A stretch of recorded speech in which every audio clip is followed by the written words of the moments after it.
हेजन भी स्टैंड पे जाके काफी रोने लग जाता है। और दूसरी तरफ हम देखते हैं जून के पापा के पास उसकी मम्मी का फोन आया हुआ होता है कि उसको पता चल गया इसके बारे में, तो वो हेजन को फोन करने लग जाता है पर उसका फोन लगता ही नहीं है। साना और जून को भी पता चल जाता है कि उसको पता चल चुका है, तो जून बोलती है कि मुझे पता था, हमें उसे पहले ही बता देना चाहिए था, हमने ऐसा करा तभी वो भी ज्यादा गुस्सा है। वहाँ पर पागदाल भी होती है और हम देखते उसे फोन में वो देखने लग जाती है। तभी वो बोलती है जून से कि मेरे को कहीं जाना है और वहाँ से वो चली जाती है। और हम उसे हेजन के पास जाते हुए देखते हैं जो झूले में बैठा हुआ होता है। तो पागदाल उसे पूछती है कि तुम्हारे बारे में सब काफी ज्यादा चिंता में है। तो हेजन बोलता है हाँ होंगे वो। और पागदाल उससे बोलती है कि तुम मुझे बता सकते हो, मैं किसी को भी नहीं बताऊंगी। फिर हेजन उसे बताने लग जाता है उसकी बारे में जो भी होता है। तो पागदाल उससे पूछती है कि तुमने अभी तक उससे पूछा कि उसने ऐसा क्यों करा, मतलब उन्होंने ऐसा क्यों करा तुम्हारे साथ। पर हेजन हंस देता है और बोलता है नहीं मैंने ऐसा नहीं पूछा। पागदाल को जून के वर्ड्स याद आ रहे होते हैं। फिर वो हेजन को बताने लग जाती है एक स्टोरी के बारे में कि तुम्हें पता है कि मेरे पास एक केस आया था जिसमें ना एक हाई स्कूल का लड़का था जिसका एक्सीडेंट हो गया था और उसको एक बहुत बड़ी सर्जरी करवानी थी और उसे काफी ज्यादा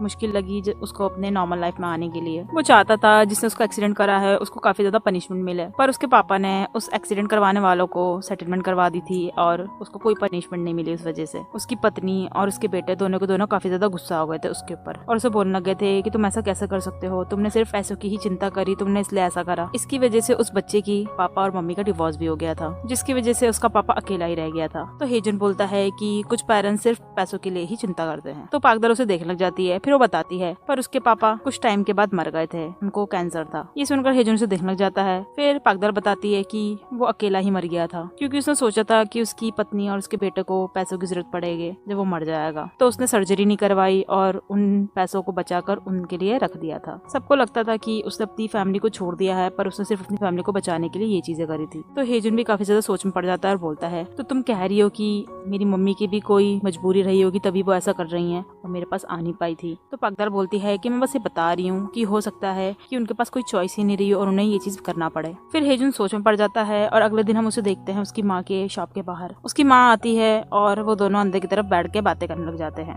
दूसरी तरफ हम देखते हैं जून के पापा उसकी मम्मी को फोन कर रहे होते हैं, फिर हेजन को फोन कर रहे होते हैं पर कोई उठा नहीं रहा होता है। हम वापस से शॉप में जाते हैं जहाँ पर उसकी मम्मी से सारी बातें बता चुकी होती है और हेजन काफी ज्यादा सीरियसली इन बातों को सुन रहा होता है। उसकी मम्मी बोल रही होती है कि मुझे लगा मैं आऊंगी यहाँ पर तो तुम्हारा लाइफ जो है वो काफी ज्यादा डिफिकल्ट ना हो जाए, इसलिए मैं तुम्हारे पास नहीं आई थी। मैं तुम्हें बस दूर से ही देखना चाहती थी, मैं चाहती थी कि तुम बस उस स्माइल को बरकरार रखो जो मैं तुम्हारे पास नहीं हूँ। मैं तुम्हारी लाइफ को भी नॉर्मल चाहती थी। वो ऐसा बता रही होती है उसे और उससे माफी मांग रही होती है। पर हेजन बोलता है कि ये सेंस बनाता ही नहीं है, मतलब तुम मुझे छोड़ के गई हो और तुम ऐसी लाइफ को जी रही थी, ऐसा क्यों कर रही थी। वो काफी ज्यादा रोने लग जाता है और उस पर चिल्लाने भी लग जाता है कि अगर तुम चली गई थी तो मैं अच्छी लाइफ जीनी चाहिए थी, ये कैसी लाइफ जी रही थी तुम मेरे बिना। बाहर की तरफ जून के पापा आ जाते हैं और वो देख रहे होते हैं, वो गुस्सा कर रहा होता है तो वो भागते हुए अंदर की तरफ आ जाते हैं और वो हेजन से बोलने लग जाते हैं कि ऐसा नहीं था, तुम्हारी मम्मी ने तुम्हें ऐसा नहीं करा था, उनको बस प्रॉब्लम थी इसलिए। तो हेजन बोलता है कि मतलब आपको भी पता था और आपने मुझे बताया नहीं। काफी ज्यादा शॉक में हो जाता है। तो उसकी मम्मी बोलती है कि मैंने ही उन्हें बोला था ना बताने के लिए। तो हेजन काफी ज्यादा गुस्सा हो जाता है और बोलता है कि ये कम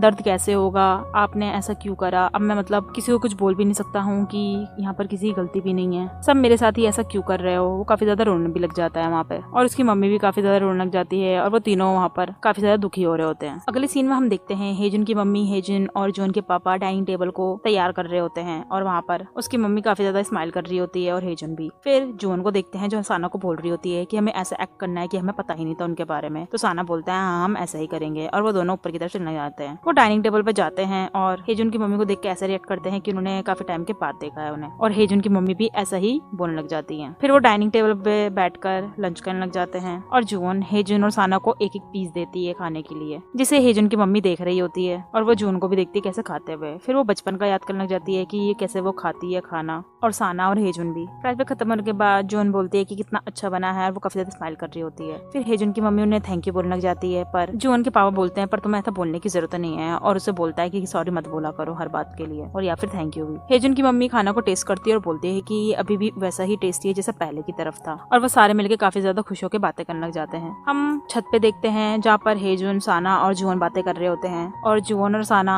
हेजन को बोलते हैं अब तो तुम्हें खुश होना चाहिए कि तुम्हारी मम्मी भी आ गई है। जून बहुत ज्यादा खुश होती है वहाँ पर। फिर जून बोलती है कि तुमने पूछा कि तुम्हारी मम्मी यहीं रहेंगी, फिर हम सब मिलकर यहीं पर ही रहा करेंगे। पर हेजन बोलता है कि मैंने अभी उनके बारे में ये चीजें पूछा नहीं है। और नीचे की तरफ हम देखते हैं जून के पापा और हेजन की मम्मी बातें कर रहे होते हैं और हेजन की मम्मी से पूछने लग जाती है कि मैं अभी तक समझ नहीं पाई कि आप मेरी इतनी हेल्प करते हो। पर जून के पापा बोलते हैं ऐसा कुछ भी नहीं है, मैं बस तुम्हारी हेल्प करना चाहता हूँ और कुछ नहीं है। तभी वहाँ पर साना के पापा आते हैं और उन दोनों को देखते ही वो बोलने लग जाते हैं कि अच्छा तुम्हारे पास गैस इंटरेस्ट है, तो जून के पापा उसे इंट्रोड्यूस करने लग जाते हैं कि ये हेजन की मम्मी है। तो साना के पापा बोलते हैं अच्छा। फिर वो वहाँ से जाने की कोशिश करते हैं क्योंकि उन्हें दिखता है कि एटमोसफेयर कैसा हो रहा है। पर जून के पापा बोलते हैं क्यों जाओगे, तुम यहीं पे रहो ना। पर साना के पापा बोलते हैं नहीं मैं बच्चों को देखने के लिए जा रहा हूँ, और ऊपर की तरफ जा रहे होते हैं। और हम देखते हैं जून के पापा काफी ज्यादा नर्वस होने लग जाते हैं। अगले सीन में हम देखते हैं हेजुन और इसकी मम्मी बस में जा रहे होते हैं, और हेजुन बोलता है कि जब पापा तुम्हें ड्राइव करवाने के लिए ले जाने वाले थे तुम्हें तभी जाना चाहिए था। पर उसकी मम्मी बोलती है नहीं मैं बिल्कुल भी थकी हुई नहीं है, तो मैं चली जाऊंगी। तो फिर वो अपनी मम्मी का हाथ पकड़ लेता है और उनके कंधे पे सर रख के सोने लग जाता है, और वो बचपन का भी याद करने लग जाते हैं जब वो दोनों बस में होते हैं। दूसरी तरफ हम देखते हैं जून और साना फोन पे बातें कर रहे होते हैं, और जून उससे पूछने लग जाती है कि तुमने खाना खाया। पर साना बोलता है कि नहीं मैंने सिर्फ मैगी खाई है। जिसे सुनकर जून बोलती है कि तुमने सिर्फ वही क्यों खाया है, चलो मैं तुम्हारे लिए साइड डिशेज भी लाती हूँ। पर साना उसे मना करने की कोशिश करता है, पर जून उसके पास जाने को लग जाती है और फोन काट देती है। फिर वो जब लेके जा रही होती है तभी वो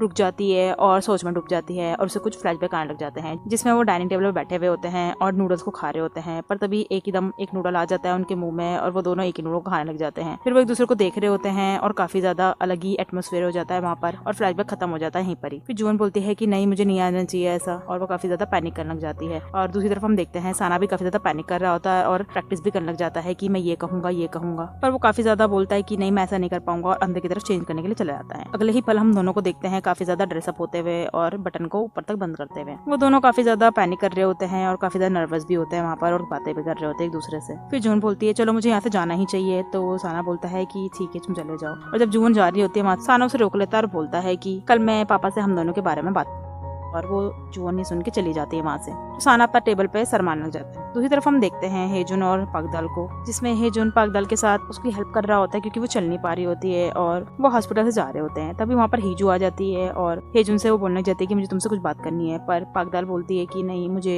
उससे बात करनी है तो मैं तुम्हें नहीं ले जाने दे सकती हूँ, और वो दोनों एक दूसरे को साइलेंट वार्निंग दे रहे होते हैं। पर हीजू इंसिस्ट करती है नहीं मुझे तुम्हारे साथ जाना है, पर पागदाल बोलती है नहीं मेरे साथ ही रहेगा, और हेजुन बोलता है हाँ मैं इसके साथ ही रहूंगा, और वहाँ से वो दोनों चले जाते हैं। जिसे देखकर हीजू काफी ज्यादा मुंह बनने लग जाती हैं, और हम देखते हैं उन दोनों को स्टैंड पे पागदाल और हेजुन को, जिसमें टैक्सी में वो रुकता है हेजुन, पर पागदाल एक औरत को जाने के लिए बोल देता है। हेजुन बोलता है कि तुम काफी ज्यादा ही सॉफ्ट हार्टेड हो, पर पागदाल बोलती है नहीं ऐसा नहीं है, मैं तो बस उनको चाहती थी कि वो चले जाए जिसकी वजह से मैं आपके साथ टाइम स्पेंड कर सकूं। और हेजुन से बोलता है नहीं ऐसा तो हो ही नहीं सकता। फिर पागदाल से बताने लग जाती है कि मैं ऐसा इसलिए कर रही हूँ क्योंकि मैं आपको पसंद करती हूँ, और काफी चिल्ला के बोलती है, और सनहो भी ये बात को सुन लेता है वहाँ पर। फिर पागदाल देखती है कि सब ये चीजें सुन रहे होते हैं तो वो अपने फेस छुपाते वहाँ से चली जाती है। हेजुन उसे रोकता है कि तुम्हारा भी पैर हील नहीं हुआ है, पर पागदाल वहाँ से चली जाती है। और अगले सीन में हम देखते हैं पागदाल और जुआन को, जो जुआन उससे पूछ रही होती है तो इसका मतलब तुम्हें आंसर तो लेकर आने चाहिए था ना। पागदाल बोलती है कि वो एक कन्फेशन नहीं था, वो तो मैंने बस ऐसे ही बोल दिया था, और वो काफी ज्यादा रिलेट कर रही होती है इस बातों के लिए। बाहर की तरफ उसकी बेल बजती है तो वो जाती है जुआन और देखती है कि दवाइयों का पैकेट होता है, और वो खुश होते हुए अंदर आती है, पागदाल को पकड़ा देती है और बोलती है कि इसका मतलब क्या है। वो काफी ज्यादा खुशी से दिखा रही होती है। अगले सीन में हम देखते हैं जुआन हेजुन से पूछ रही होती है तुम्हें पता नहीं था ना तुम्हें पसंद करती है, मैंने तो बोला ही था तुम्हें काफी ज्यादा बुद्ध होना से नहीं पता। पर हेजुन भी उसकी बात को काटने लग जाता है और बोलता है पर वो तुम्हारी फ्रेंड है तो मैं भी उसे बहन ही मानता हूँ। साना उन दोनों के आगे आगे चल रहा होता है और वो उनके पास आता है और बोलता है कि वो कैसे रिएक्ट करेंगे जब मैंने बताऊंगा। तो हेजुन बोलता है मैं तो चाहूंगा वो तुम्हें मारे। वो काफी ज्यादा एक दूसरे से बातें करते हुए आ रहे होते हैं। रेस्टोरेंट में वो सब बैठ गए होते हैं और खाना खा रहे होते हैं। तभी साना के पापा साना को बोलने लग जाते हैं कि जो तुम्हारे साथ लड़की थी ना मुझे पता है वो काफी अच्छी है, तो तुम उसको घर पे ला सकते हो। जिसे सुनकर साना काफी ज्यादा शॉक में हो जाता है। और हम देखते हैं कि जून के पापा बोलते हैं जुओन से सनहो के बारे में कि मुझे बताया था साना के पापा के कलीग ने कि उसने तुम्हें एक लड़के के साथ देखा था, और वो बोलते हैं कि मुझे भी कोई दिक्कत नहीं है, तुम भी उसे ला सकते। यहाँ पे हमें दिखता है कि उन दोनों को काफी ज्यादा मिसअंडरस्टैंडिंग हो चुकी है, जिसे जुओन और साना क्लियर करने की कोशिश करते हैं, पर वो सुनते नहीं है और बातों को बढ़ाते ले जाते हैं। तभी साना और जुओन खड़े हो जाते हैं और एक दूसरे का हाथ पकड़ने लग जाते हैं। तभी साना उनसे बोलता है कि हम दोनों डेट कर रहे हैं, और दोनों के दोनों वो देख रहे होते हैं, साना के पापा और जुओन के पापा उन दोनों को। फिर जुओन अपने पापा को देखने लग जाती है और हम देखते हैं वो तीनों एक दूसरे को देख रहे होते हैं। एपिसोड यहीं खत्म हो जाता है। तो आपको क्या लगता है जुओन के पापा और साना के पापा कैसे रिएक्ट करेंगे इस बात को जानने के बाद? कमेंट में लिख के जरूर बताएं। आगे जानने के लिए स्टोरी को हमारे चैनल को सब्सक्राइब करें और लाइक करना ना भूलें। एंड नेक्स्ट एपिसोड देखने के लिए राइट क्लिक करें और क्यूट सीओ की एंड बबली गर्ल की लव स्टोरी देखने के लिए लेफ्ट क्लिक करें।